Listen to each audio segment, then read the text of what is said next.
The definition of a verse in the book of Genesis, the world was created in 6 days. 6 days. And it was related to the theories of Darwin, the theory of evolution, that everything changed by evolution.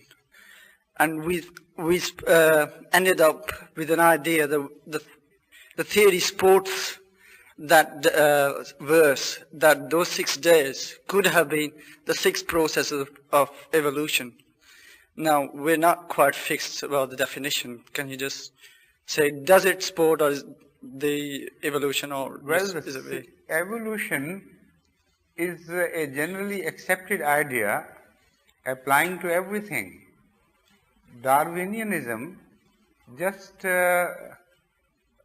excited human mind in a certain direction, but he is not the origin of the concept. The origin of concept of evolution does not take root in Darwinianism alone.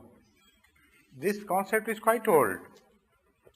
Previously, many philosophers thought of some sort of evolution, and that evolution is very positively, clearly mentioned in the Holy Quran, applying not only to life, but to everything, the whole process of creation. Which the Holy Quran tells us that we took them from nothing and brought them to a higher existence, and still higher and more organized things, and it will continue. And also the Holy Quran mentions degeneration as well at the same time. Things are either moving in the forward direction or falling back. There is nothing stationary according to the Holy Quran. And this is exactly the rational view which is not only supported by the man of today, but it's a rational view which cannot be altered. It has no bearing with the time. This rational view is a logical situation which can't be altered. It has to be like that. There is nothing stationary. Neither time is stationary nor anything is stationary. Either it is progressing or degrading, either rising or descending. So this is the general concept of evolution given in the Holy Quran. So Darwinianism is not the source of the idea of evolution, only it placed the concept of evolution in an orderly form. In scientific terms, he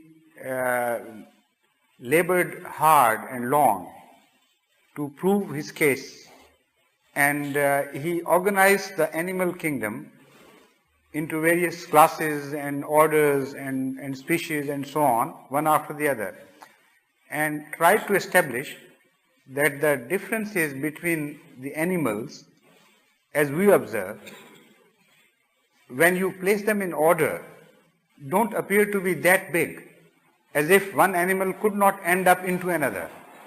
That was the most horrendous effort which he made, and for which all tributes are due to him. Things which appear to be impossible, like, for instance, a flower, a rose flower, for instance, turning into a thorn bush or a date palm. The differences are so vast, one doesn't feel any graduation in between. What Darwin did, and in the animal kingdom there are so big differences, like a hen turning into a monkey, or a fish turning into a snake, or maybe an elephant.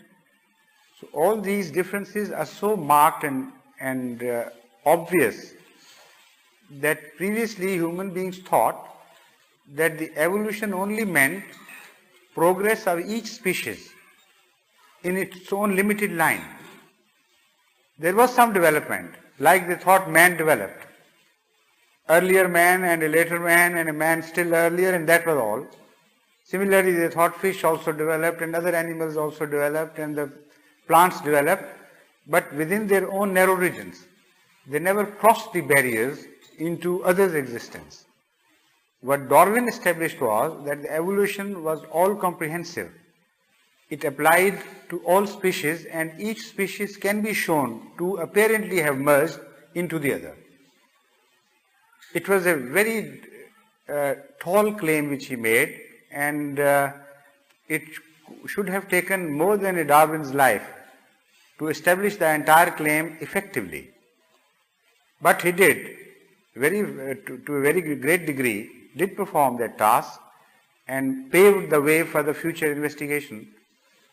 Also what he did was, he produced or conceived of certain theories that could solve the riddle of evolution, that could be taken as motive forces working behind the evolution.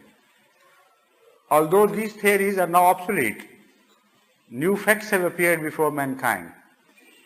The Darwinianism is not held to be good now as it was. But the concept of evolution which Darwin generated in a scientific form, an orderly form, that stayed. Some of Darwinism has been proved wrong, some of Darwinism has been proved correct. But all that was proved correct or was proved wrong, even if everything was good and correct, still it could not explain all the difficulties and riddles of evolution. Man had to travel further in investigation to find out clues to every dilemma that was faced by evolutionists. So they are still at it. They are finding certain solutions, but also finding certain more obstacles. According to the Holy Quran, evolution is, of course, an established fact, but it is a guided evolution, not a blind evolution. The scientists, the so-called scientists, try to prove that it is a blind evolution. It does not require a conscious, separate organizer. It's a development, gradual development, as if it is taking place of itself, like the flow of rivers. But even the flow of rivers requires some gravitational forces, some design, some planning, which is not seen by a shallowly observing eye. So, these forces which are working behind evolution are either not seen by the scientists, or conveniently they avoid to notice them. Otherwise they will enter the region of religion, the region of God. So they try to avoid.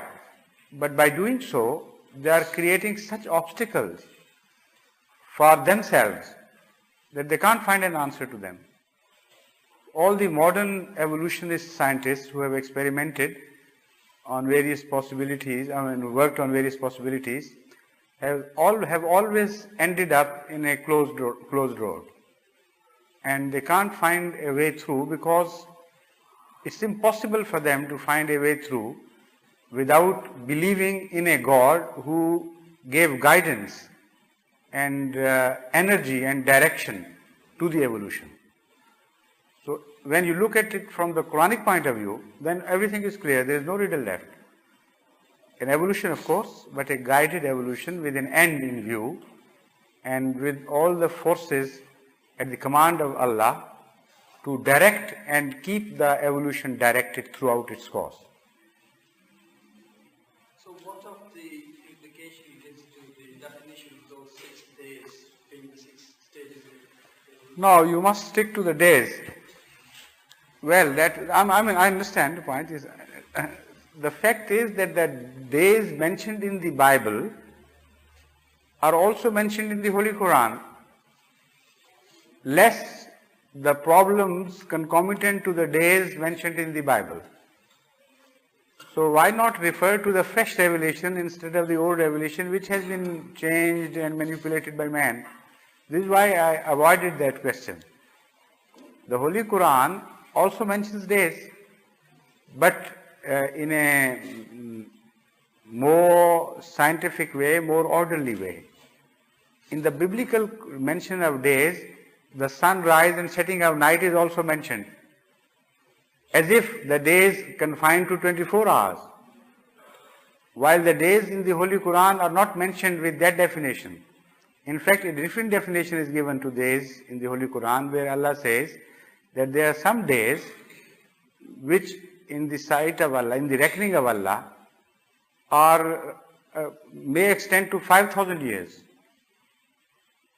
Or at one place it says may extend to 50,000 years. Now you know what it means.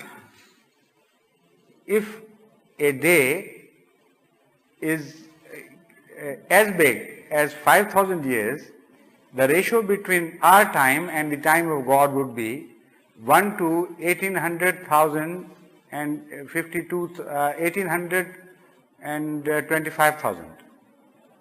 18 lakh 25,000. And if you refer to the day mentioned in the other verse, which says a day of your reckoning is 50,000 years by Allah's reckoning, or Allah's day, let's say, call it. One day by Allah's reckoning is 50,000 years by your reckoning. That means the ratio between our day and Allah's day, in the time as we know it, would be 1 to 1 crore 82 lakh or 50,000. 1 crore 82 lakh, how many in millions? No, 1.8 million, much more than that. In the first case it was 1.8 million. It would be 18 million. Yes, 18 million and 82 lakh. 18.82 million. 18.825 million. So 1 to 18.25 million. But that is not the end of it. That is the relationship which we will be able to understand ultimately. At this stage we cannot, because that is a prophecy that man's time would be extended ultimately to a degree, or fasten up to a degree, where man will be able to achieve or conceive things which would normally require, if he lives for 70 years into 18.825 million. You know, that extension is given and prophesied in this, that man would progress to a degree where he will know, he will witness that Allah's days are that big too. Beyond that man cannot reach. This is the ultimate limit given to man. So why not talk in the terms of these days, instead of talking in the terms of those days which are confused with ordinary days of 24 hours. So now conceiving this to be a day, how the whole concept of days is expanded.